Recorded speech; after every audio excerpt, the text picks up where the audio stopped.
A lot of people are very spooked out whenever it comes to the ideologies of darkness.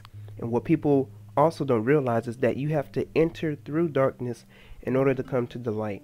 That's why you see a lot of these particular white people who practice what we call Satanism, is because they understand that you have to embrace darkness. You have to walk through the shadow of the valley of death. You have to enter into the abyss in order to come to the level of things concerning receiving the kingdom of heaven.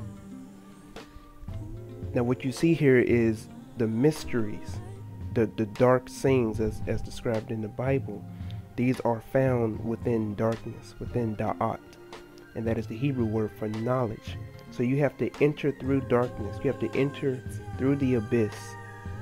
You have to embrace the darkness. You have to face your fears, as they tell us in this time, in order to come to the light, in order to be one with the divine. When people say I'm trying to get to heaven, they're not talking about a place, they're talking about a state of consciousness. And you have to understand the principles of Saturn, the principles of darkness, because it's all around you.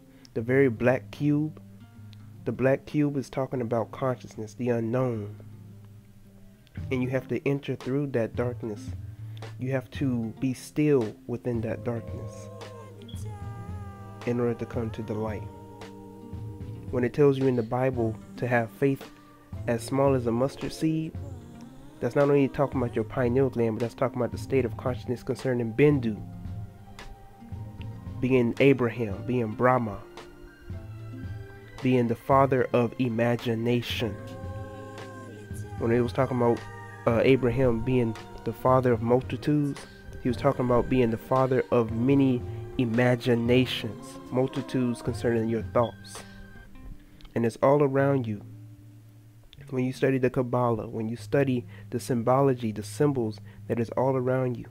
Study the tree of life, and it's all present at hand. Even when you look at the quote-unquote satanic star, it's talking about consciousness. It's talking about going into the unknown or the unseen, studying the mysticism and the unseen, and coming out being the master, coming out being the mystic. It's in every movie, it's in every TV show, it's in Marvel, it's in DC, all the shows that you like to watch and get into, it's talking about the same thing.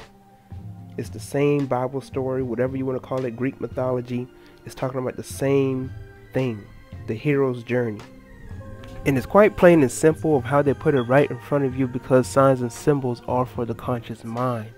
And once you look at the black cube that's all around you, your PlayStation 4, your Xbox, all of that goes to the black cube, your creation center in your mind. You have to open up the secret box. Remember secret box from SpongeBob? The secret box? The picture from the Christmas party? Saturnalia? No, just me. I'm thinking too deep on this. Maybe. Just a little bit.